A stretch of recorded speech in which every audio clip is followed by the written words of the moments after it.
Com a palavra, presidente da mesa, por gentileza. Bom, gente, boa tarde a todos. Eu vou...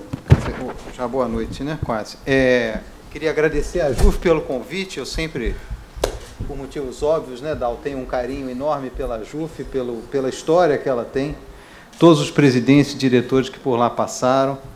Nós, da Justiça Federal, infelizmente, nós temos uma situação diferente das outras justiças, né? Nós somos um ramo da Justiça da União, onde os tribunais têm as suas competências, mas eles não exercem aquelas competências, não é, Veloso, próprias da Justiça dos Estados, da chefia de poder. A nossa chefia de poder está fora, né, da nossa carreira propriamente dita, são cargos isolados, o Superior Tribunal de Justiça e o Supremo Tribunal Federal, e por isso, Veloso, queria te parabenizar pelo trabalho desses 2 anos, desejar sucesso ao Fernando e à nova diretoria, ao André Prado, organizador desse evento.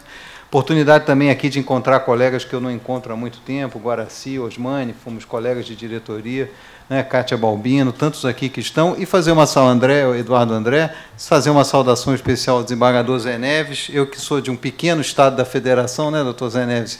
Doutor Zé Neves, doutor Luiz Antônio e doutor Ivan são da bancada capixaba do Tribunal Regional Federal da 2ª Região, os colegas que são de seções judiciárias pequenas, que não são sedes de tribunal. Eu vejo aqui colegas da 5ª Região, o Júlio, que foi presidente da Rejuf, um abraço também aos colegas. Sabem exatamente o que eu estou falando, a importância da interlocução com os tribunais. Para não demorar, porque nós viemos aqui para ouvir, eu vou primeiro passar, vou me permitir aos colegas, ao Paulo André e à Aline, vamos fazer aqui um alternado entre os nossos colegas advogados e os juízes. Eu vou primeiro passar a palavra, se eu não vou errar, ao doutor Alexandre Zavalha Coelho, né? Mas eu acho que é importante fazer uma pequena apresentação, né? Possui mestrado em Direito Processual Civil pela PUC de Campinas, né? Se eu não estiver errado, faz MBA em Gestão Estratégica pela Universidade de São Paulo, doutorado na Faculdade de Ciências Médicas da Unicamp, advogado, atua nas áreas de Direito e Tecnologia, Empresarial, Educacional, Regulação e Supervisão no Ensino Superior e Responsabilidade Civil na área de Saúde, professor no Instituto de Direito Público de São Paulo, da Faculdade de São Leopoldo e do Grupo IBMEC. Atualmente é diretor executivo do Instituto de Direito Público de São Paulo, assessor da Administração Superior da Faculdade de São Leopoldo e um dos coordenadores da sede de livros denominada Direito, Inovação e Tecnologia da Saraiva. Informações colhidas do currículo Lattes. Com a palavra, doutor Alexandre. Acho que a organização vai disponibilizar o tempo, mas nós vamos ter a indicação aqui de cada um. Doutor Alexandre, por favor. Boa tarde, quase noite a todos, quer dizer, já à noite. Um grande prazer estar aqui. Agradecer ao doutor Fernando Matos, em nome de quem cumprimento todos os amigos da mesa. E falar um pouco, né, na sequência desse painel, demonstrar como é que a tecnologia, porque a gente trabalha bastante com a tecnologia aplicada à prestação de serviços jurídicos, né? Como é que essa tecnologia, essa chamada inteligência artificial, análise de Big Data, pode nos ajudar nessas questões. Primeiro, né, a gente que trabalha com isso há muitos anos, tem visto aí reportagens sensacionalistas, o advogado robô, o juiz robô, e, de fato, quem trabalha com isso sabe que é muito diferente, né, o que a gente faz e tantas coisas que nós podemos fazer com a tecnologia. E também, de outro lado, que o ser humano nunca vai ser substituído, porque a ciência de dados, que é o que a gente trabalha, aplicada ao direito, né, ela só funciona se a pessoa que é da área, que sabe extrair o valor do dado e que entende do negócio, trabalha em conjunto na criação dessas soluções. Então, a gente viu nesse primeiro painel o quanto foi feito aí na mão e com os dados estruturados, né, e toda essa tecnologia que a gente chama de tecnologia jurídica, trouxe de benefício para o dia a dia, né, dessa prestação de serviço do judiciário para os cidadãos. Então, como é que a gente desmistifica esses temas aí e trabalha? Então, a gente, desde 2011, 2012, já trabalha eventos específicos. Não é de direito digital, né, que também há uma confusão muito grande, que é o reflexo de toda essa tecnologia no fato social e assim no direito nas diferentes áreas. Mas a gente trabalha efetivamente a aplicação da tecnologia, né? Então, em 2012, por exemplo, a gente fez um evento com a EMAG, lá, já Direito e Novas Tecnologias, em São Paulo, tem trabalhando esses temas e nós tivemos a oportunidade de criar o único curso no Brasil de ciência de dados aplicada ao direito, pela visão do jurista, né? Não é o técnico de programação. É como nós, da área do direito, podemos entender como aplicar melhor essa tecnologia. É uma escola chamada Future Law, e que é uma escola de tecnologia para a área do direito. Nós temos um curso específico aí, também de método de resolução online, porque não é para aprender a fazer acordo na plataforma, que normalmente elas são intuitivas, né? É para quem está por trás, para quem organiza a plataforma. E como é que nós vamos entender os dados, né? Nós estamos num mundo data-driven, quer dizer, orientado por dados das mais diversas áreas. Então, como é que nós podemos entender melhor, né, o perfil de quem faz acordo, o horário, o que impacta, né, nessa questão. Então, eu vou mostrar para vocês alguns casos práticos aí que a gente fez. Então, em função do tempo, eu vou pular algumas questões aqui, mas o importante para a gente entender é que esse movimento não está acontecendo só no direito. Por isso que a gente não tem escolha se a gente vai adotar ou não essa tecnologia, né? Em função, especialmente de 2016, essa possibilidade de uso da chamada inteligência artificial e da grande quantidade de dados, todos os setores da economia agora conseguem e já estão utilizando os dados para melhorar os seus produtos, os serviços. Então, o que a gente tem que entender é o seguinte: ao invés de a gente ficar preocupado se nós vamos ser substituídos, pensa que se a gente vai no médico e tem algum sintoma, você quer em que tipo de médico? Que faz exame ou não faz exame? É óbvio que é o que faz exame, concorda? Então, por que nós, o direito, não temos o mesmo a mesma possibilidade de usar a tecnologia para nos trazer o exame correto da informação? Onde estão os dados, quais são, exatamente como a gente viu no painel anterior. Então, como é que essa tecnologia pode nos ajudar a ter o exame para melhor tomada de decisão? E mesmo para fazer o exame, precisa todo esse material humano que entende do negócio para construir essa solução, né? Então, a gente, quando fala de ciência de dados, o primeiro conceito importante de a gente entender é a diferença entre dado estruturado e não estruturado. O dado estruturado é aquele que já está dentro de algum sistema, né? E aqui a gente vê um exemplo de cruzamento de dados para fraude nas eleições, que foi feito em 2016, mas veja, nós do direito não temos essa cultura de usar o dado para tomar decisão. Então, só em 2016, por exemplo, que alguém falou, olha, eu vou pegar um banco de dados de quem morreu, um banco de dados de quem doou, e fazer uma simples pergunta: quem morreu e doou? 250 pessoas, certo? Mas antes de 2016, ninguém fez essa pergunta, porque nós não fomos formados. Posso falar porque eu sou da área do direito, todos nós, né? Então, agora que nós estamos começando a aprender como é que a gente pode usar todas essas informações para melhorar o nosso trabalho. Então, veja ali em cima, ó, foram identificados 200 mil casos. Então, para que serve essa tecnologia? Para sair de milhões de casos para 200 mil. Falta trabalho para quem vai investigar? Óbvio que não. Mas é um trabalho mais direcionado, mais focado, né? E a gente pode pegar cada uma dessas linhas, por exemplo, doadores da mesma empresa. Então, pode ser que uma pessoa foi lá e deu R$1.000 para cada funcionário, pode ser que um candidato foi numa empresa, todo mundo gostou e doou mesmo. Então, isso é um indicativo, né, para a gente descer, fazer o que a gente chama na tecnologia de drill down, para a gente poder descer em cada linha e entender melhor num tipo de investigação mais assertiva, né? E aqui é quando começam a ser utilizados os chamados dados não estruturados, que é o que permite essa nova tecnologia, que é conseguir transformar foto, vídeo e texto em linguagem computacional. E, a partir disso, a gente fazer todos esses cruzamentos de dados, né? Então, esses dados hoje são considerados 80% dos dados do mundo. Então, o que aconteceu no mundo nos últimos 2 anos, né? A gente ganhou a possibilidade de entender milhares de dados para o bem e para o mal, né?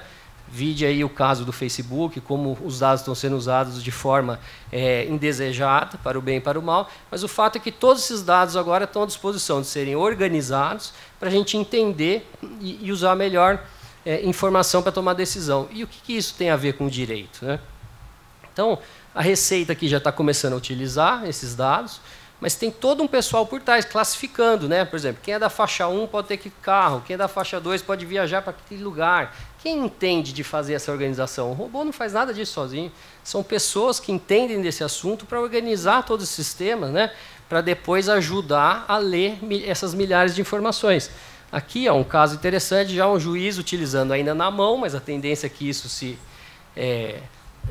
escale, né, no jargão aí da tecnologia, já usando um dado não estruturado para dizer, olha, essa pessoa não tem direito à justiça gratuita porque só esse prato aqui paga todas as custas do processo. Então, veja, né? Então, mas veja que a utilização de dados não estruturados já é uma tendência também no direito. E aí, o que a gente precisa entender, né? Olha, um estudo de Harvard classifica em 5 tipos, né, as ações do ser humano. Então, o que nós estamos falando é que o robô sempre vai ser melhor para fazer as 2 primeiras, mas não as outras 3. Né? Então, toda vez que sair, que vocês lerem lá, o robô ganhou de 100 advogados. Para quê? Para ler 1 milhão de processos em 1 segundo e dizer quais são? Lógico que ele vai ganhar. Mas e a imprevisibilidade do dia a dia, navegar nas incertezas do direito? Isso ele nunca vai fazer, porque o robô ele é capaz de entender um padrão e dizer o que está fora do padrão. Só isso. Ele não é capaz de fazer o que o ser humano faz. Né?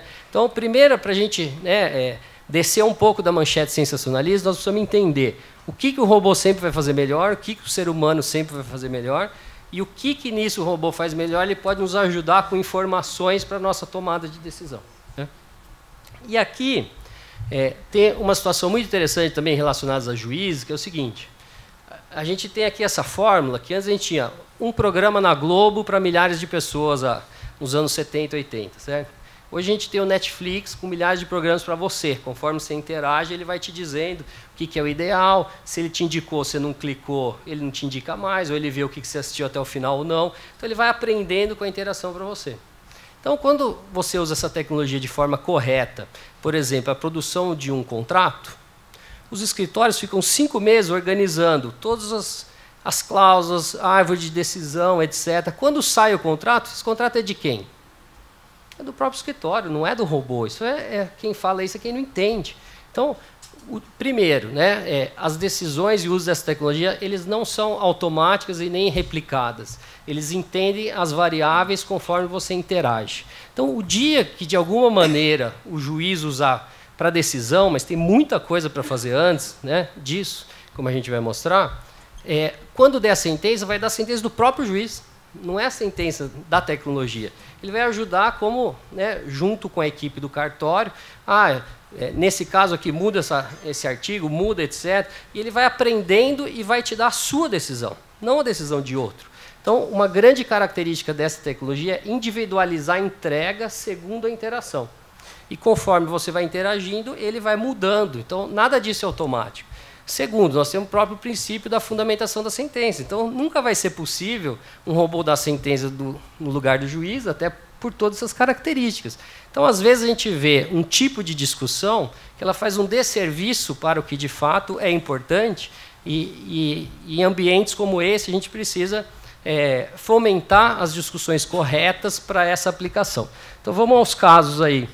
Primeiro, para vocês entenderem, nos últimos 6 meses, são mais de 150 empresas no Brasil só focadas no mercado jurídico. Ó, isso aqui em 6 meses, vou voltar aqui para vocês verem, ó, o quanto cresceram as empresas de tecnologia só focadas no mercado de direito. Então, tem várias ali que são só de plataformas de acordo de advogado para advogado. Né? Então, veja, também não existe aí advogado robô. Cada empresa está focada num problema. Monitoramento de dados públicos, contratos, acordos. Né? Então, são várias empresas e essa Associação Brasileira de Lotex tem feito um trabalho muito legal de dizer qual é a prerrogativa, qual é o ato privativo, até onde as empresas têm que ir. Né? Então, essa associação tem sido muito relevante.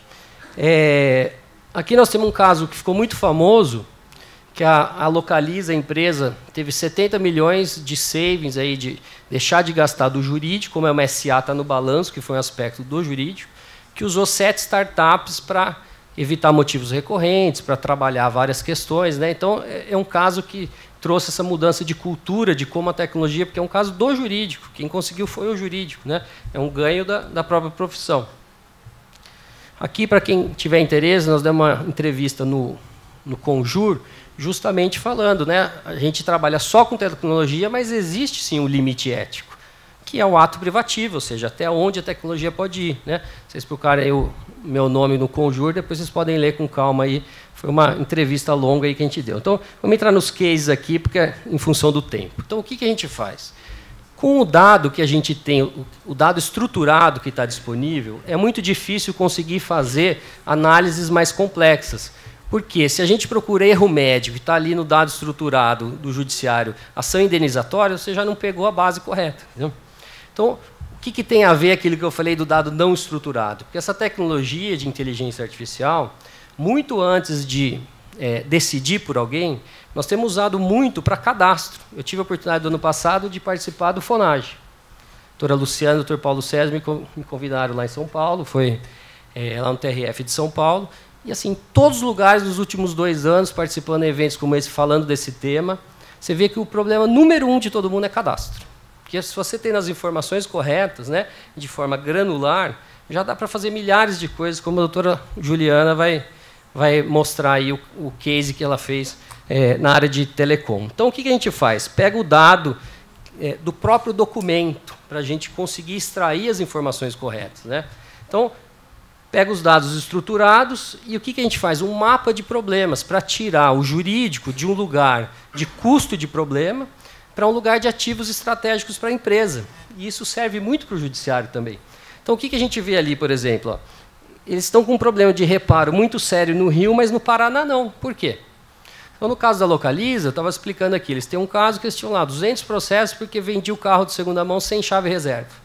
Na hora que identificou a causa raiz correta, você manda para a gestão e fala, põe aí no procedimento que não pode vender carro sem chave reserva.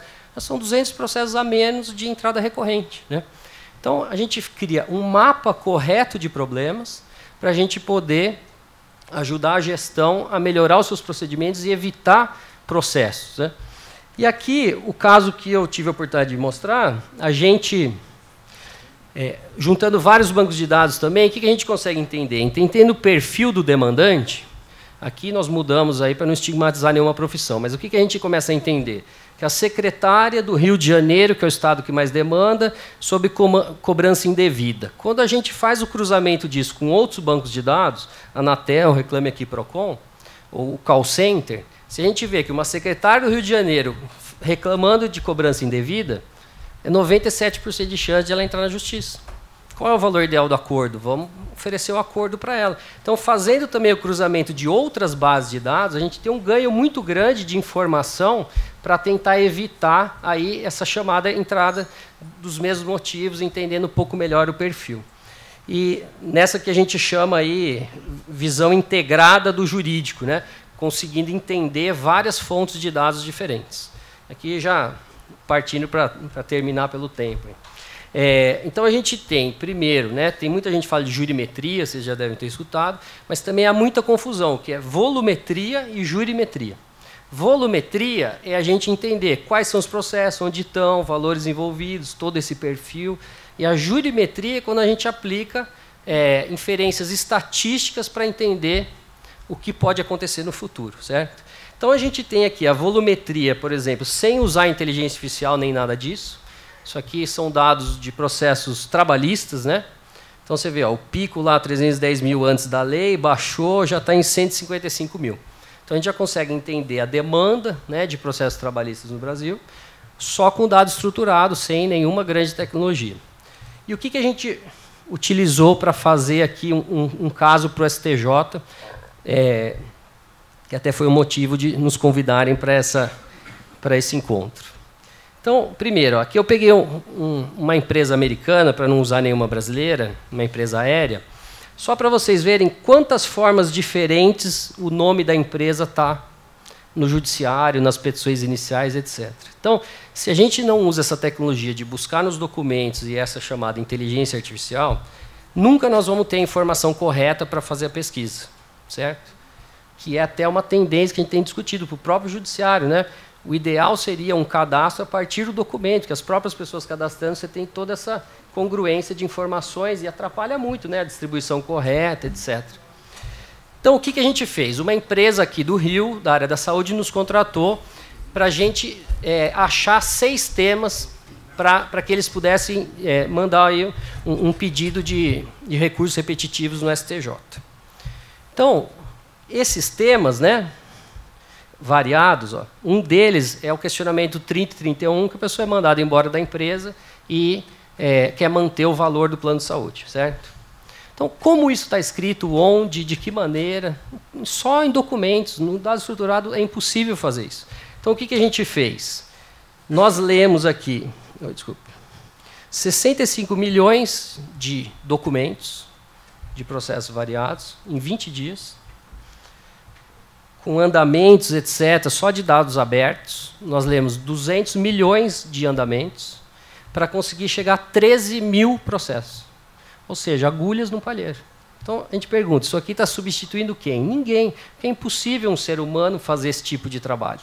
E é impossível a gente também ter uma informação correta se não usar esse tipo de tecnologia, né? E o que a gente conseguiu mostrar lá? Olha lá, esse tema 1. Que tem 165 casos no STJ, só que só numa amostra Rio e São Paulo tem 8 mil para chegar. Então, quer dizer, é preciso esperar esses 8 mil? E no Brasil inteiro dá mais de 90 mil e na tendência do ano dá mais de 200 mil só desse tema. Então, com uma informação correta, você já estão preenchidos, né, numa análise técnica, né, num laudo próprio, com todas as empresas assinando, etc., a entender essa tendência e que estão preenchidos os requisitos objetivos, né, da afetação dos casos, para que isso possa acontecer antes de esperar os 200 mil casos chegar. Então, primeiro, para entender a volumetria correta dessa situação. E a gente consegue entender, inclusive, nos anos, ó, quantos processos para fazer a projeção. Vejam, vira uma tabela simples. E o quanto isso vale, né? E, segundo lugar, uma vez afetado um tema, onde estão esses processos que serão afetados? Então, essa tecnologia também ajudaria muito a entender os processos afetados, qual é a fila correta de casos, né? Então, vocês vejam, muito antes de qualquer decisão de juiz, tem muitas informações que a gente pode ajudar. Só para terminar aqui, então, os casos de jurimetria, para vocês entenderem também, isso que se fala de robô já sabe que juiz decide o quê, etc., para vocês entenderem também não é assim. É muito trabalho para a gente entender como isso funciona. Então, olha só, uma vez que a gente capturou os dados daquela maneira, pelos próprios documentos de forma granular, ou seja, quem são as pessoas, onde elas estão, profissão, quanto tempo demora, etc., a gente começa a analisar esses casos entendendo as variáveis. Então, veja, ó, aqui embaixo tem várias abas, estão vendo ali justiça gratuita? Então, a gente pega esses casos dessa empresa, por exemplo, que é um outro caso grande que a gente fez, entende qual é o impacto da justiça gratuita naquela decisão. Então, você organiza todos os casos dela e fala impacto ou não impacta. Uma cidade menor impacta bastante, contra instituição financeira, cidade maior impacta menos. Então, a gente começa a entender essas variáveis. Depois, ali, ó, análise de peritos. Quais os peritos envolvidos nesse processo? Isso impacta um perito melhor, pior, impacta na decisão do juiz ou não? Então, a gente entende essas variáveis. Depois, a gente entende... Olha só isso aqui, emenda da inicial, que é muito importante para vocês, para os senhores. Olha só, essa empresa entrou com 27 mil pedidos de busca e apreensão e teve 2.500 casos de emenda de inicial. Normalmente demora 3 meses para ir voltar uma emenda inicial, certo? Então, o que eles pediram para a gente fazer? Analisar quais os motivos dessa emenda. Basicamente, a maioria deles era o valor da causa, o valor do bem, o valor da dívida. E criar uma recomendação de qual deveria ser o posicionamento correto da petição inicial e também os documentos a serem juntados conforme o perfil de comarca, etc.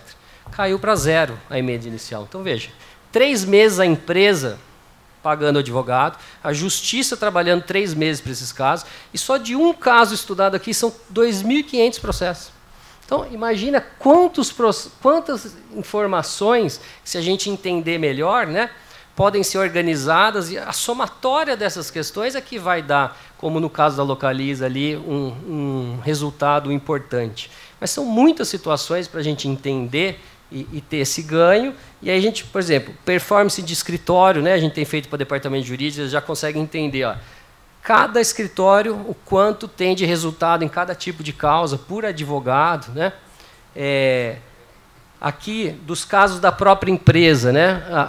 A decisão dos juízes aqui, como é que estão sendo decididos os casos dela, né, dentro do universo de processos dela, organizando para entender essa questão.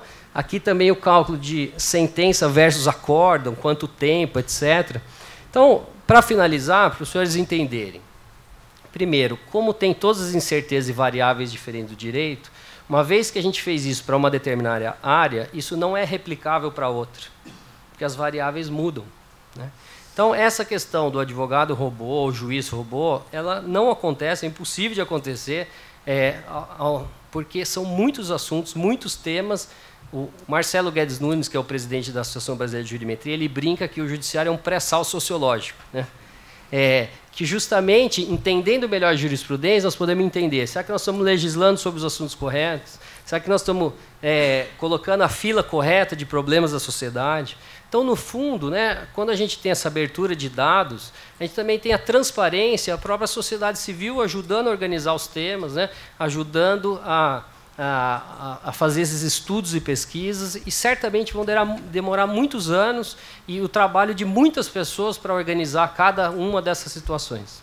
Então, esse é um pouco do que a gente gostaria de trazer aqui para os senhores. Desculpa se eu excedi um pouco o tempo, mas, de fato, a gente tem trabalhado de forma muito próxima com o que existe de melhor na tecnologia, e eu sou um exemplo aí, né, dessas novas profissões, inclusive, porque eu sou advogado e hoje, praticamente, eu sou o tradutor entre os escritórios de advocacia e departamentos jurídicos e a tecnologia, porque eles não sabem o que usar, como. Então, como a gente trabalha com isso, a gente ajuda os dois lados a chegar nesse tipo de resultado. Então, muito obrigado, um grande prazer estar aqui hoje.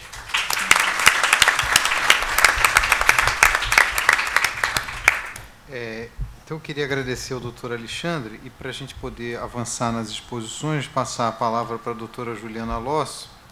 Rapidamente, a professora de Negociação e Mediação e Arbitragem, coordenadora técnica do Núcleo de Mediação da Fundação Getúlio Vargas, doutoranda em Direito Privado pela Université Paris I, Panthéon-Sorbonne, mestre em Direito Público pela Universidade Carlos III de Madrid, especialista em Mediação pela Universidade Carlos III de Madrid.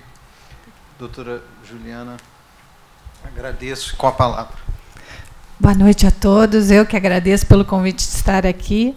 É uma grande oportunidade falar para um corpo, né, judiciário de tamanha qualidade. Agradeço a doutora Aline e aos demais pelo convite e por falar de algo que é tão novo neste ambiente. Como o Alexandre havia comentado, e o trabalho que eles têm feito é simplesmente fantástico no que a gente fala, que é a mineração de dados, né, e de busca de soluções e de compreensão do contexto de uma forma geral.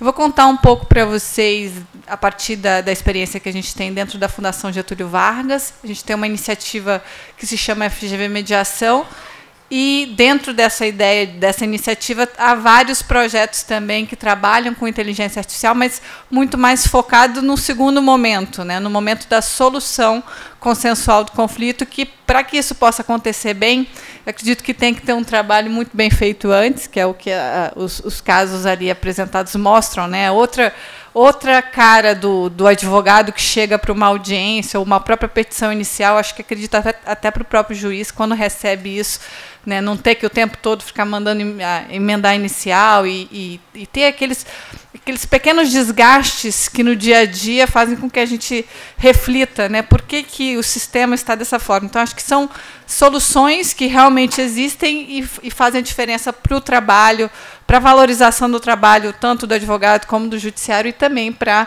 economia de todas as partes, né, de tempo, dinheiro, desgaste emocional e demais. Queria também fazer um elogio, eu fiquei impressionada, eu não conheço tanto a experiência da Justiça Federal, né, a nossa atuação é muito mais no âmbito da Justiça Estadual, e fiquei impressionada às vezes com pequenas soluções, que são grandes soluções, na verdade. Eu vi o sistema de fórum virtual, né, do envio de proposta. É incrível como um detalhe, né, uma modificação que alguém provavelmente enfrentou grandes barreiras para conseguir criar e fazer pegar e fazer dar certo, faz tanta diferença na vida daqueles que estão buscando a justiça. Então, queria deixar aqui um grande elogio. Eu acredito que fazer isso dentro da iniciativa privada seja difícil, porque há muitas barreiras, mas, sobretudo, dentro da iniciativa pública, há outras barreiras que precisam ser transpostas, e eu acredito que muita gente trabalhou muito duro, com vocação para isso. Queria até conhecer um pouco mais do sistema depois. Bom, então, falando dos sistemas de solução de conflitos, né, de uma forma geral. Dentro dessa ideia de solução, eu parto de uma teoria que é a teoria do desenho de sistemas de solução de conflitos, que a gente avançou, a gente teve um primeiro momento para aqueles, imagino que aqui, né, as pessoas que estão aqui já têm muito contato com mediação, conciliação, arbitragem, esse tipo de coisa. Eu não preciso ficar explicando o que é cada uma coisa e quando que surgiu, mas a gente sabe que houve um boom muito grande a partir ali da década de 70, 80, a ideia do acesso à justiça, também não vou repetir, isso todo mundo já sabe. E a gente teve depois uma evolução dessa ideia da negociação colaborativa. Um momento posterior à evolução disso, houve uma condensação desses conhecimentos a partir de uma ideia de o que dentro de uma organização eu posso reestruturar, melhorar ou criar novos processos para solucionar conflitos. No primeiro momento, pensado dentro de uma organização, mas no segundo momento, que é o que a gente está vendo aqui um pouco hoje, são sistemas de solução de conflitos criados para mais de um elemento, mais de um setor do sistema como um todo. Então, dentro dessa ideia do desenho de sistema, que existe toda uma teoria, que a gente cria programas de sistemas de solução de conflitos que prestigiam, em primeiro lugar, processos com base no consenso, né, mediação, conciliação, negociação automatizada, às vezes por e-mail ou por outras vias, e, se isso não é possível, se isso não é possível, outros mecanismos que sejam com base em norma ou em poder, né, como a gente chama assim, mas, por exemplo, uma votação, às vezes, não é um mecanismo para a solução de um conflito com base em norma, mas por meio do poder, ou seja, da maioria.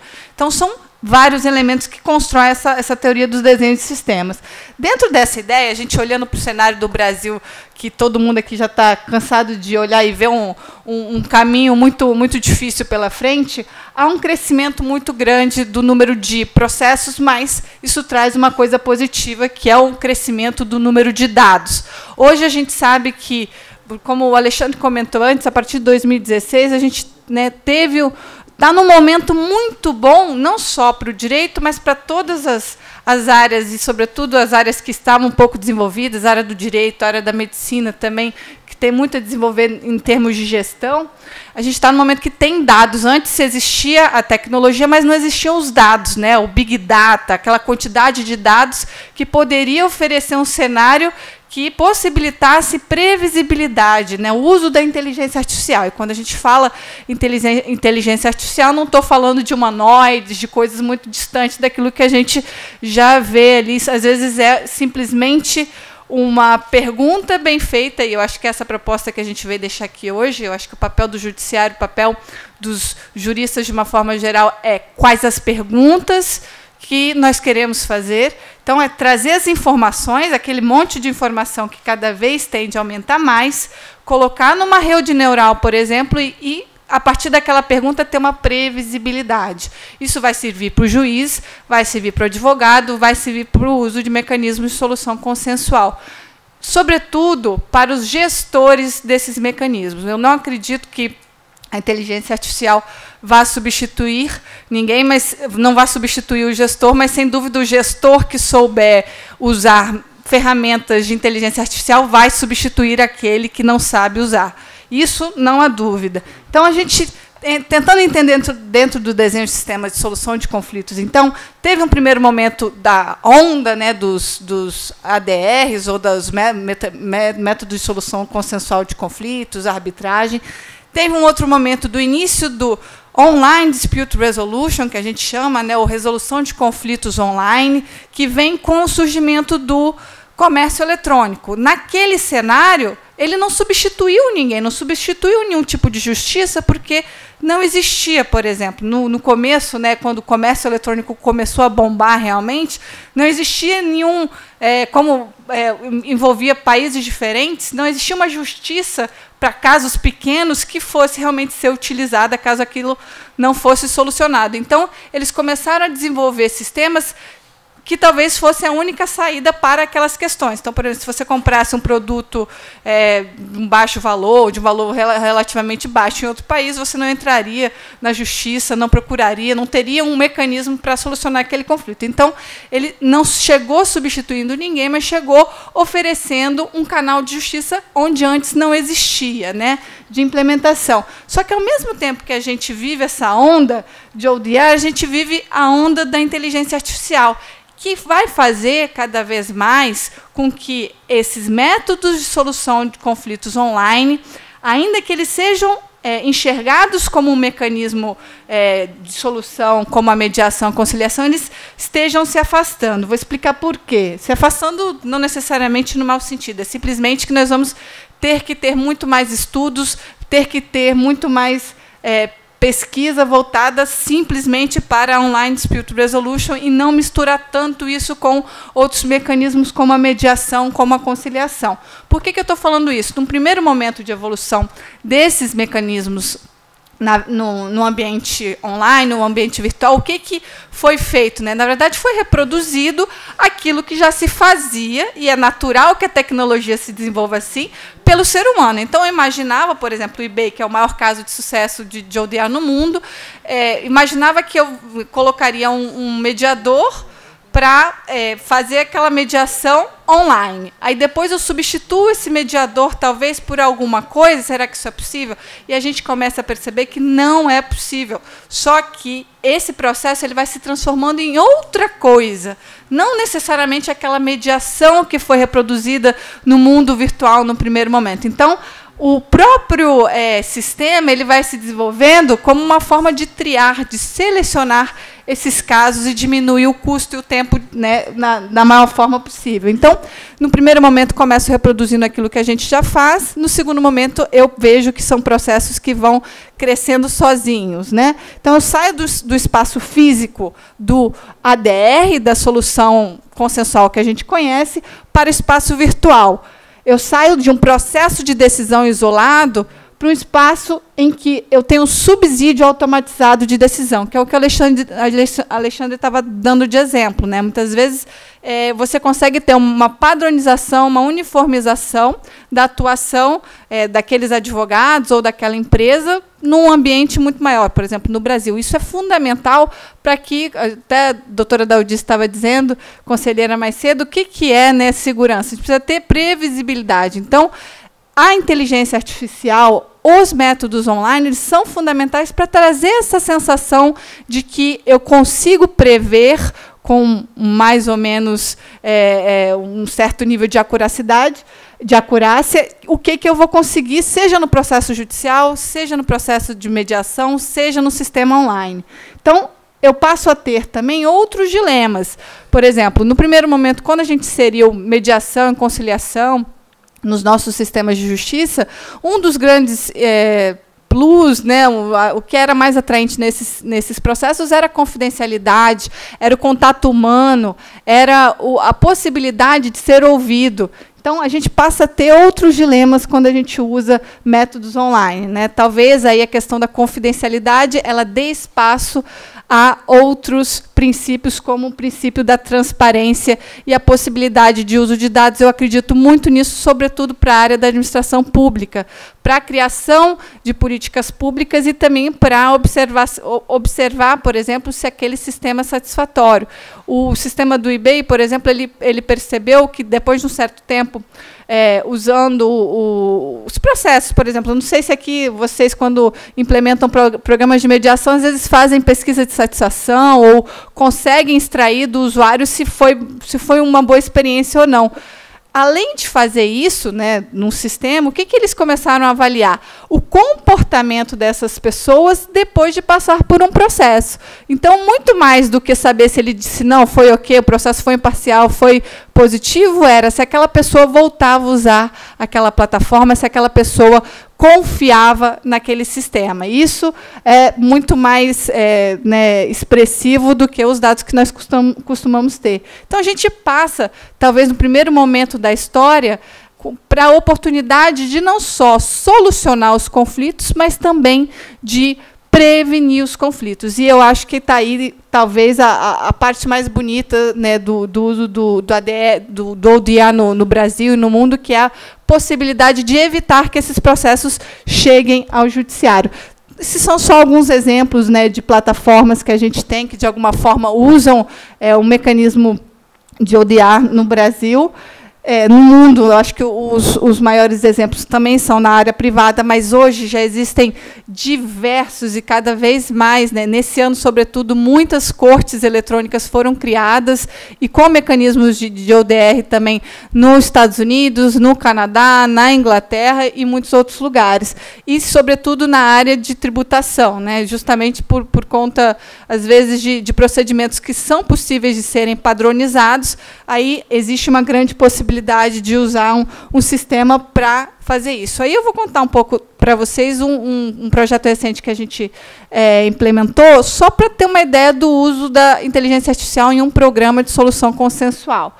A gente fez um projeto junto com o Tribunal de Justiça aqui do Rio de Janeiro, acabou tendo o primeiro precedente, acho que foi positivo, porque chegou a ter um primeiro precedente de um programa dessa natureza na área de recuperação judicial no STJ, através de uma decisão do ministro Buzzi, e houve uma plataforma que foi desenvolvida em um processo de recuperação judicial, onde há muitas questões jurídicas sensíveis, né, e muitos princípios e padrões que tiveram que ser inseridos no sistema a partir do que o Alexandre estava falando antes, né, da tradução do que é importante para aqueles atores para dentro do sistema. Então, quando a gente desenha um sistema desse, não são só os advogados, por exemplo, quando eu estou falando de métodos consensuais, né, não são só os advogados que têm que ser ouvidos, né, mas o judiciário tem que ser ouvido, a agência reguladora, eventualmente, quando participa, precisa ser ouvida.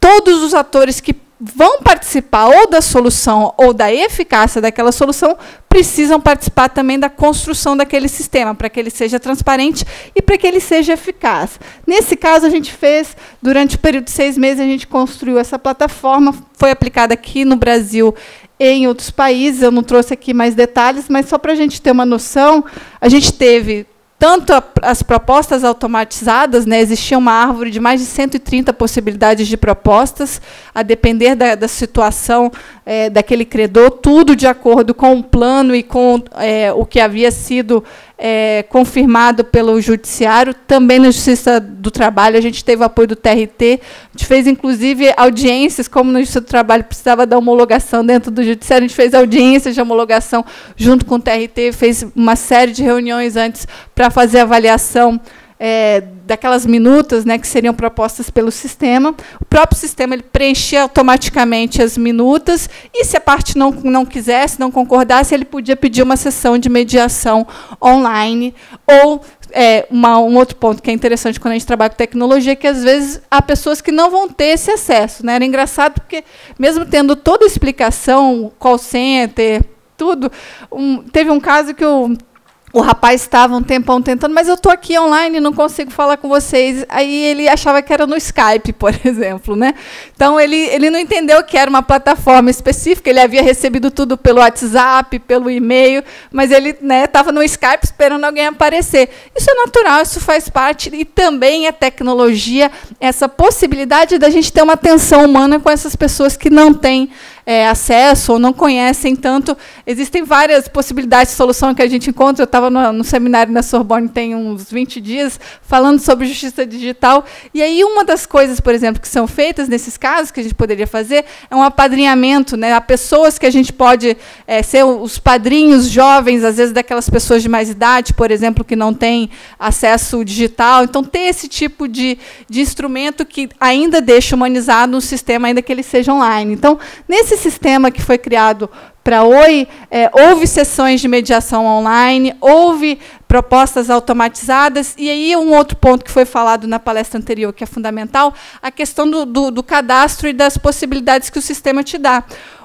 A própria plataforma realizava o pagamento desses acordos. Então, um problema que, às vezes, a gente encontrava é que você tem a lista dos bancos. Quando a pessoa ia preencher, existiam vários nomes de banco, e ela colocava o nome do banco, ela selecionava o nome do banco, o Banco do Brasil, do não sei o quê. Ela não via exatamente qual era o nome. Esse era um dos poucos obstáculos que a gente encontrou depois. Agora, todo o resto foi realmente sensacional, o resultado foi muito positivo, a gente teve uma mídia 100% positiva, a gente teve a parte do projeto também realizada em Portugal.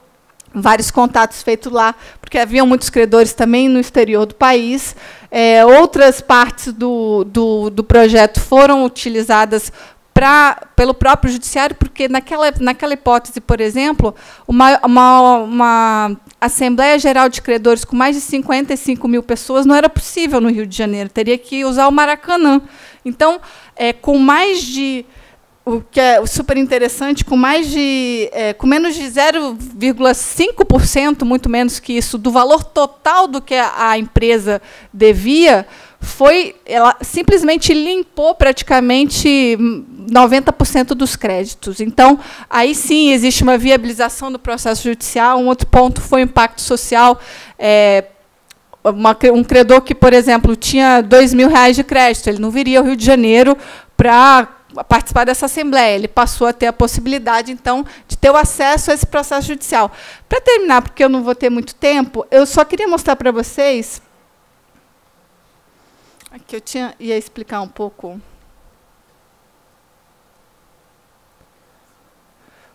Aplicando inteligência artificial, por exemplo, a esse programa, às vezes alguns dados são intuitivos e nós confirmamos aquelas hipóteses, como...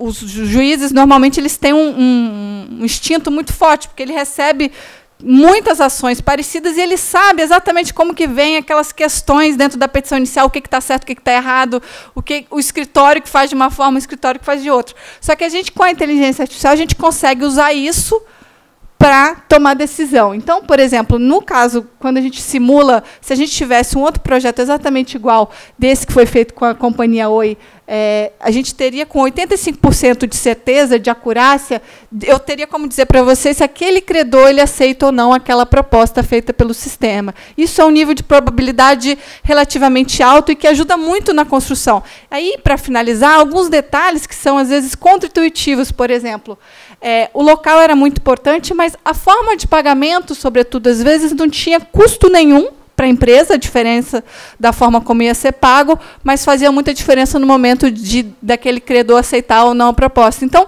realmente são instrumentos fundamentais que vão apoiar os gestores aí a boa tomada de decisão. Agora, sem dúvida, há questões éticas e, sobretudo, de transparência e como vamos usar esses dados e armazenar esses dados que estão aí para serem debatidas. Eu agradeço toda a atenção e fico à disposição.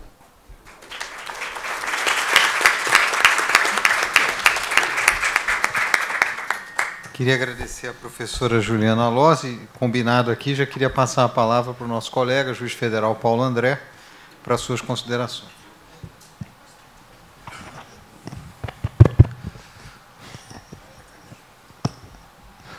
Bom, boa noite a todos, sem perder tempo. E dado a avançada hora, não quero prender ninguém aqui, porque eu sei que haverá um coquetel que foi bem feito pela organização. Então, sem perder tempo, eu gostaria apenas de tecer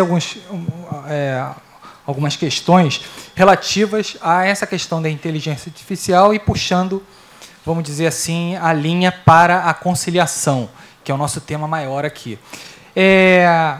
Eu vou perpassar 3 fenômenos que eu observo nesse contexto da inteligência artificial e da conciliação. Primeiro, e aí são 3 fenômenos que se intercalam, na verdade. O primeiro fenômeno seria o número excessivo de pessoas no mundo, ou aumento de pessoas no mundo. E eu estou querendo chegar com isso no número de demandas que cada vez crescem mais. O segundo fenômeno seria como monitorar essas demandas. Como, na verdade, fiscalizar o conteúdo dessas demandas para que nós tenhamos a noção exata, como bem disse o doutor Alexandre e também a doutora Juliana. E um terceiro fenômeno, como conciliar. Né? Dentro desse contexto de número de demanda, número de pessoas, eu me lembro sempre de vários trabalhos, vários artigos publicados, doutor Fernando, doutora Daldice, do ex-conselheiro Luiz Cláudio Alemã, que tem um trabalho excelente sobre essa questão da inteligência artificial, um advogado atuante na área tributária que se preocupa muito, como conselheiro que foi, sobre essa questão do monitoramento de demandas no Poder Judiciário e a necessidade de sua conciliação. O doutor Luiz Cláudio Alemã, ele sempre diz nos seus artigos, nos seus trabalhos, que a questão da inteligência artificial é um caminho sem volta. Ele diz que, apesar da confidencialidade de dados estar em risco e a falta de auditagem sobre esse monitoramento, é algo que deve ser trabalhado e aprimorado. Ele destaca aqui num artigo excelente que ele publicou na Gazeta Online, de 24/10/2017, ele diz que, diante de um mercado brasileiro com mais de 1 milhão de advogados, não existirá conservadorismo que impedirá o avanço da tecnologia. Mais ou menos seria a linha do artigo dele. Esse primeiro fenômeno nós observamos em vários trabalhos, por exemplo, que a OAB desenvolveu, em parceria com o CNJ, de que o Brasil é campeão de faculdades de direito, em razão do número de aumento de pessoas, número de aumento de faculdades de direito. Nós, se não me engano, pelo estudo, posso estar errado em relação ao número, nós temos 1.240 faculdades de direito, o que superaria todas as faculdades do mundo. Ou seja, no Brasil nós temos mais faculdades que todas as faculdades do mundo existentes. Se nós lembrarmos da música da Copa do Mundo de 70, 90 milhões em ação para frente Brasil, salve a seleção, hoje teríamos que adaptar essa música para 220 milhões em ação. E quando nós temos o aumento de pessoas, nós temos aumento de demandas, temos aumento de direitos, produção excessiva de ações judiciais. Esse aumento de pessoas produz, vamos dizer assim, em paralelo com o número excessivo de faculdades, produz uma gama infinita de advogados que são colocados no mercado e, obviamente, pela sobrevivência, nós temos que ter demandas. Essas demandas são refletidas no judiciário. Destaco em relação a esse primeiro fenômeno do número de pessoas, número de advogados, número de demandas, a cultura que nós temos no Brasil de séculos, que vem sendo mudada, diga-se de passagem, e aqui destaco a participação e a palestra do doutor Alexandre nesse sentido. Nós temos uma cultura de briga, de litígio. O bom advogado é aquele que bate na mesa, aquele que fala alto com o juiz, aquele que recorre até a última instância.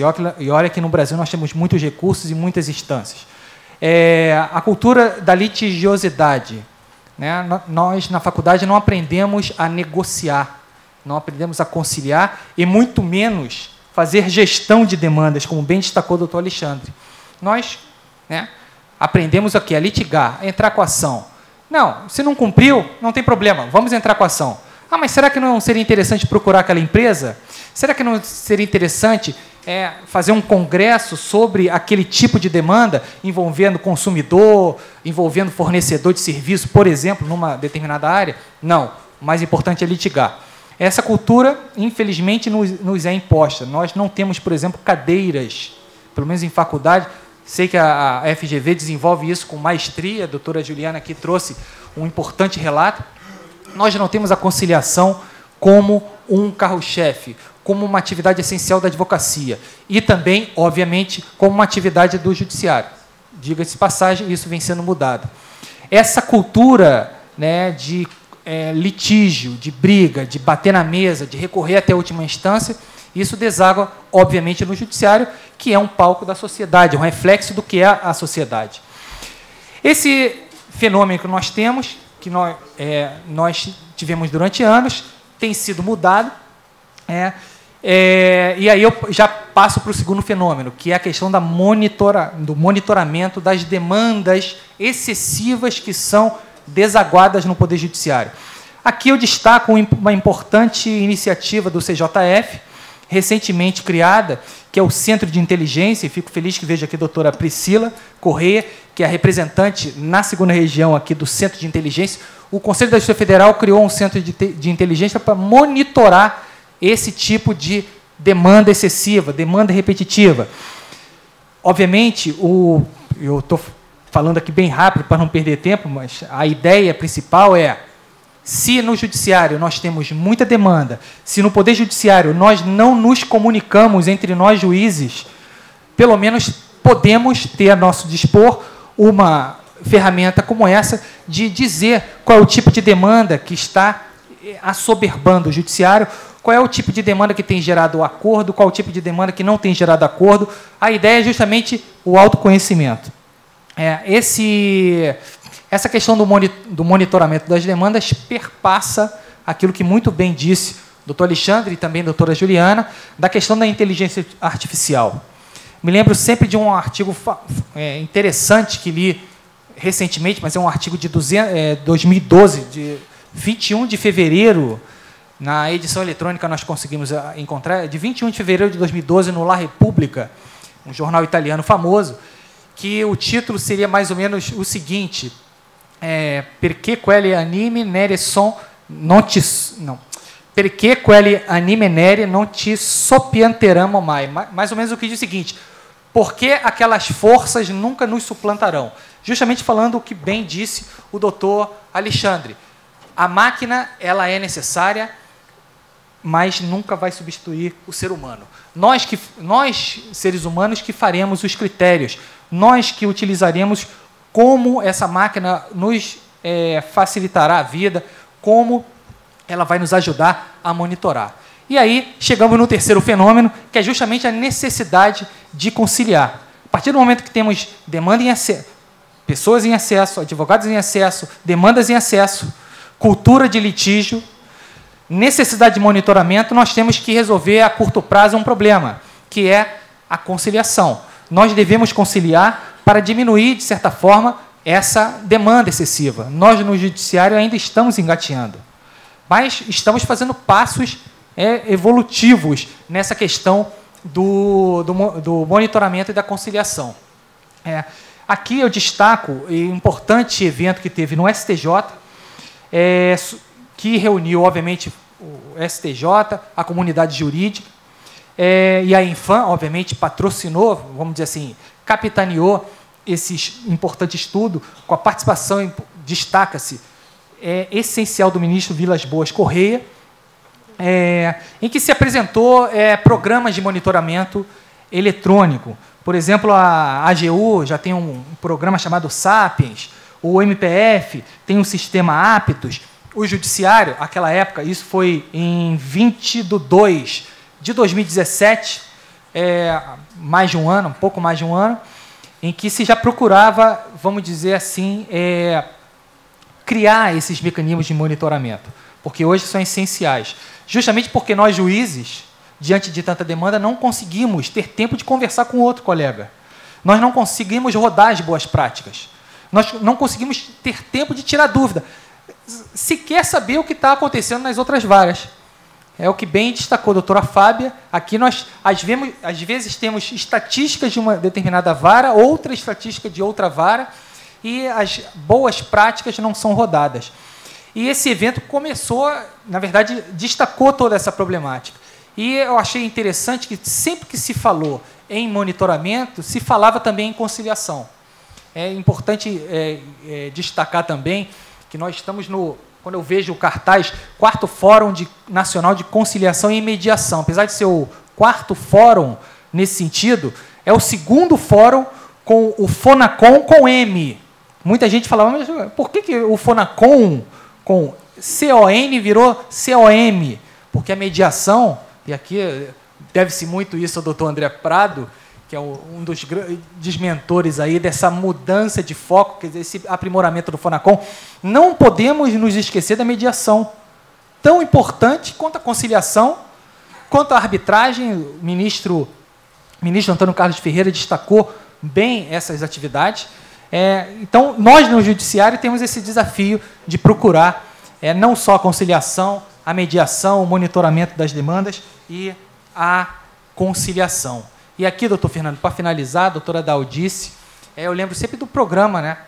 Conciliar é Legal, do CNJ, e acho que hoje a gente podia evoluir, já que estamos falando de evolução, inteligência artificial, evolução da cultura, da própria advocacia, de procurar negociar, prevenir litígios, por que não dizer que hoje conciliar não é só legal, é legítimo, faz bem à saúde e é extremamente necessária a todos nós. Muito obrigado.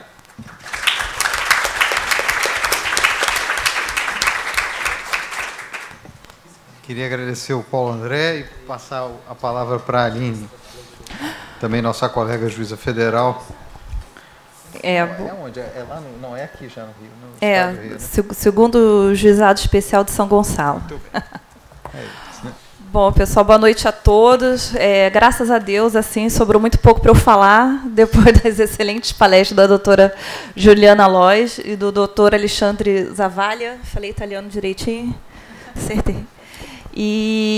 Enfim, também as considerações do Paulo André, que, enfim, então vou passar para vocês só uma sensação que eu tenho vendo tudo isso, né? Eu estou convocada no Núcleo de Conciliação com o Dr. Neves lá, que é o nosso desembargador coordenador do Núcleo TRF2.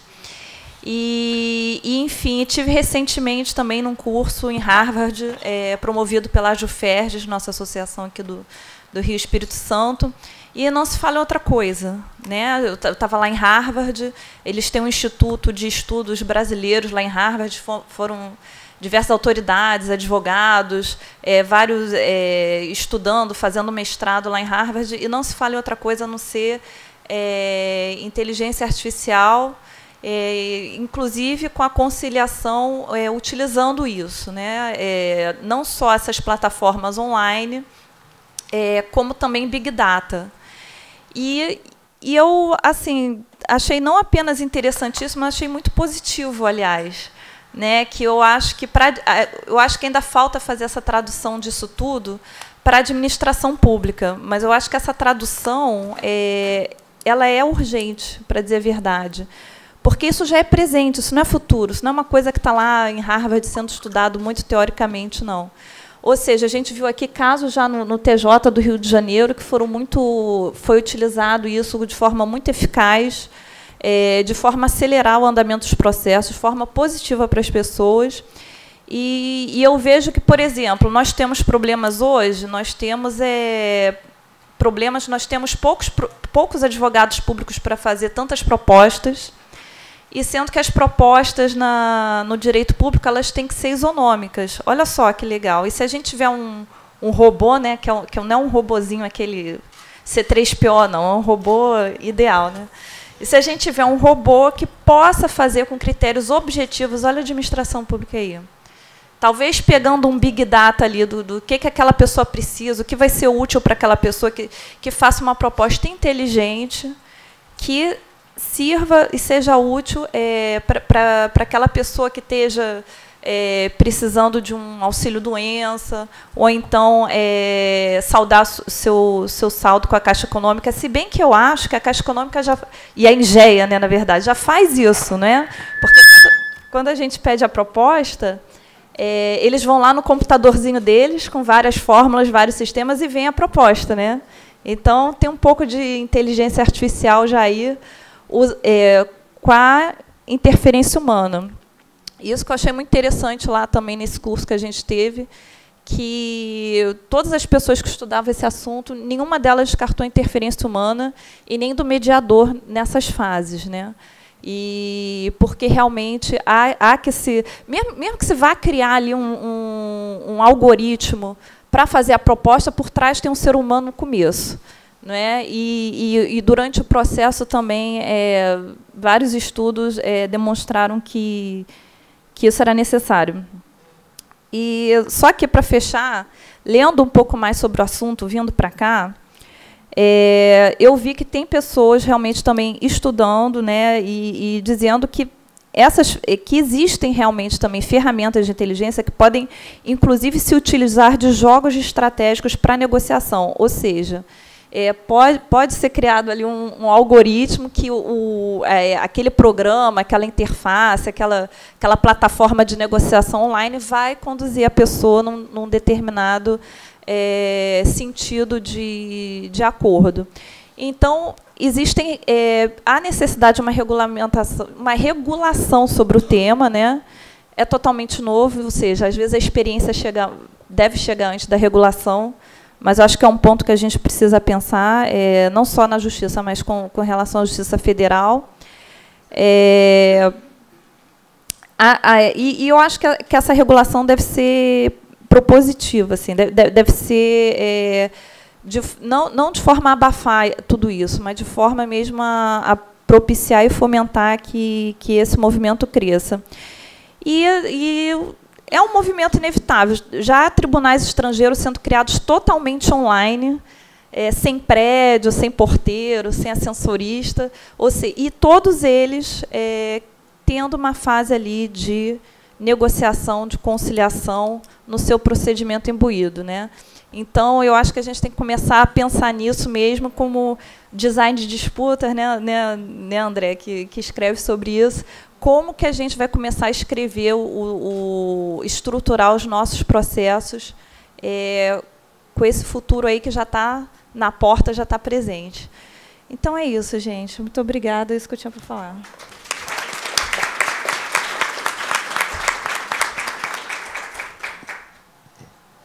Eu só não sei se algum dos colegas, né, que está aqui quer usar da palavra ainda, fazer alguma indagação, também rapidamente a gente teria aí para abrir essa possibilidade. Vai levar o microfone. Esse colega não fala. Obrigado. Pode, fica, tá ótimo. Oi. Outra vez eu não me apresentei, Kátia Balbino, eu sou da Seção Judiciária de Brasília. E eu estudei em Montreal exatamente sobre ODR, DR e processo eletrônico. E é interessante, infelizmente não deu tempo, eu queria ouvir cada um falar muito mais, né? A gente estava aqui falando assim, eu podia passar a noite ouvindo sobre isso, porque o que eu queria chegar é onde é que a gente ia chegar na administração pública, na fazenda pública. Porque isso tudo está correndo no mundo e parece que o Brasil governo, não o Brasil judiciário, não está tão atento a isso. A gente vê até, né, alguns representantes de órgãos tentando falar nisso. A gente viu na Caixa uma descida muito grande de judicialização, mas ainda eu fui na audiência pública, minha vara é especializada hoje em saúde, e a gente vê, infelizmente, a administração pública utilizar o judiciário como uma forma de gerir o seu orçamento. E a gente fala assim... eu estou aqui tentando conciliar, mas, na verdade, e foi interessante quando eu fui buscar uns dados nesses meus estudos, quem representava o Brasil no Banco Mundial era a administração pública na área da conciliação. Mas o que a gente ouve falar na área da administração? Quer dizer, para não dizer o consumidor.gov, que é pouquíssimo utilizado, mas funciona até para bagagem, coisas elétricas. Tem um bocado de empresa hoje que já funciona bem no consumidor.gov, que é pouquíssimo divulgado. Mas o que eu vejo assim... Como é que o judiciário tenta, eu diria assim, colocar mais a administração pública para ela ter esses ODR, não sei o quê, na área da administração? O INSS não precisa ir para a justiça para fazer acordo. Ele podia estar fazendo muitos desses acordos lá, melhorando a sua prestação de serviço na fase administrativa, né? Então, mas aí posso responder um pouquinho? Aí também é uma coisa que a gente tem que ficar atento, né? Se vai ser uma conciliação, uma negociação, né? Porque todo esse Big Data... ele vai ser utilizado por quem é o dono daquela plataforma, né, online. Então, isso também é uma questão assim que, assim como eu sou do núcleo de conciliação, eu sempre acho que a gente tem que abarcar tudo, né, mas aí também é uma questão de entendimento. Só para complementar rapidinho, o que a gente tem visto no setor privado também é que as pessoas demoram para entender tudo isso e, às vezes, essa mudança de cultura vem por questões pequenas, assim, dentro do todo, mas muito relevantes. Como no outro painel colocou lá, 70% dos casos não eram juridicamente relevantes. Então, primeiro, isso já mostrou um resultado grande. Então, agora vamos pegar e automatizar essa tarefa a partir dos critérios que foram utilizados. E isso começa a dar resultado. E a segunda tarefa. Então, às vezes, também, querer fazer tudo isso de uma vez acaba atrapalhando o entendimento das pessoas. E mesmo no setor privado, em empresas mais avançadas, a gente tem conseguido avançar aos poucos. Esse caso que eu mostrei agora, até tive autorização para falar, foi da AMIL, que eu fiz aqui, e a AMIL, inclusive, pela organização desses dados, ganhou o prêmio, aí, o Conciliar é Legal, portal do CNJ, em parte usando esse tipo de estratégia para a efetividade aí dos seus acordos. Só para complementar o que a doutora Kátia falou, é interessante, eu fui procurador do Estado e, na época, não existia a Procuradoria da Saúde. Hoje existe, na Procuradoria do Estado do Rio de Janeiro, um núcleo de Procuradoria da Saúde, ou seja, se desloca um sem número de procuradores para tratar de demandas de saúde. Ou seja, aquela cultura da não prevenção da administração. É mais fácil gastar dinheiro com o incremento de uma advocacia pública do que propriamente fazer uma gestão de prevenção de demandas. Então, é um fenômeno que eu chamo a atenção em relação a isso. Em relação ao juizado, uma coisa que eu sempre falo, e bato na questão das custas do nosso principalmente aqui da Justiça Federal, né? Nós temos aí uma demanda de custas, não temos nem fundo de custas, quanto mais, vamos dizer assim, uma política de custas judiciais. As custas são risíveis, é fácil entrar na Justiça Federal, e não temos aquilo que se fala lá no direito italiano da teoria do jogo. Ou seja, a pessoa entra só para ganhar. O juizado é um exemplo. Não tem sucumbência em primeiro grau, algo que, aliás, eu acho que a advocacia deveria lutar. A advocacia mesmo, a OAB, deveria lutar pela sucumbência em primeiro grau, condenação, porque hoje a gente vê muita gente forçando a barra de juizado para vara, justamente por conta da sucumbência, porque a própria parte sabe, ela entra, se perder, não acontece nada. Ela já vai ter uma noção aí se vale a pena recorrer ou não, porque não vai ter condenação em sucumbência. Não paga custas. Muitas vezes, a justiça é gratuita. Então, não tem nada a perder. Então, vamos dizer assim, o incentivo à judicialização é tremenda e a própria administração pública não trabalha para isso. Nós estamos engateando na cultura de precedente. Seria isso precedente é assunto para um evento. Mas é uma coisa que eu sempre me debato. Quer dizer, o CPC teve a chance de regular bem a questão dos precedentes, não regulou. Ainda estamos discutindo se um caso concreto julgado pelo Supremo vincula ou não. Nós temos súmulas e súmulas vinculantes. O estrangeiro não entende. Mas, espera aí, vocês têm súmulas, mas tem as súmulas vinculantes, então aquelas outras não servem para nada? Então, tudo bem, o Supremo decidiu, está em súmula, mas não é vinculante, o Judiciário pode decidir de forma não uniforme. Então, assim, são várias faces dessa cultura de não prevenção. A doutora Kátia bem destacou, e aí eu gostaria de trazer essa questão que nós vivenciamos no Judiciário. Não há também essa preocupação na administração pública, e aqui não estou fazendo nenhuma crítica às procuradorias, na gestão e na prevenção desses conflitos. Vou fazer a última agora aqui. Meu nome é Marina Cavalcante, eu sou juíza pelo Piauí, e eu fiquei intrigada com o aspecto de uma das suas telas, porque na conciliação hoje, nos cursos que a gente tem, nessas orientações que nós temos, existe o princípio da confidencialidade. Certo? Então, por exemplo, no Piauí, nós fazemos audiência de conciliação em auxílio-doença, aposentadoria por invalidez, e quando não há acordo, a gente só faz quando o laudo é favorável ao pedido do autor. Quando não há acordo, nós não colocamos a razão do acordo, em nome do princípio da confidencialidade. E eu vi, da mesma forma, na 4ª Região, por esse fórum virtual, também é segredo para o juiz a razão do não acordo, né? É segredo até para o juiz. Aí, em algum momento, eu vi que houve uma transição da confidencialidade para a transparência. Quero saber se eu posso... Assim, queria que a senhora falasse mais sobre isso, para eu aplicar lá no Piauí, porque eu recebo muita pressão dos colegas. Por que não houve acordo? Que eu já quero sentenciar com base na razão do não acordo. Enfim, aí eu queria só que a senhora falasse um pouco mais sobre isso. Tá ótimo. Eu vou falar para você a minha opinião, tá? Não existe... Vamos lá. Primeiro, em termos de regulamentação, vocês estão totalmente corretos. Todo mundo sabe que é o que eu falei. A ideia da mediação, da conciliação, é baseada na confidencialidade, e esse é um dos pontos fortes, se eu comparo com métodos de adjudicação, como processo judicial, por exemplo, que é público. Porém, existe o que a gente fala de desenho de sistema de solução de conflitos. Então, eventualmente, eu posso ter como regra daquele desenho de sistema específico, criado para aquele contexto específico, como regra não confidencialidade. Agora, todo mundo que participa tem que estar de acordo. Da mesma forma que se eu tenho uma mediação e as partes, desde o início, concordam que vão abrir mão da confidencialidade, também poderia ter uma ata lá. Só que ninguém faz isso até para poder proteger, né? Ninguém conhece muito bem, às vezes, quando vai numa mediação. O ideal é manter a confidencialidade, mas existe a possibilidade quando as duas partes estão de acordo com abrir aquela confidencialidade. Isso pode ser usado mesmo na mediação comum em qualquer sejusc hoje. Não precisa de técnica de desenho de sistema. Nesse caso aqui, foi um programa criado especificamente no contexto de recuperação judicial. Então, existia preocupação com uma isonomia da questão entre os credores, existe uma série de preocupações com delicadezas jurídicas e peculiaridades do processo que precisavam ser protegidas. Então, a gente ouviu muito o judiciário nesse sentido.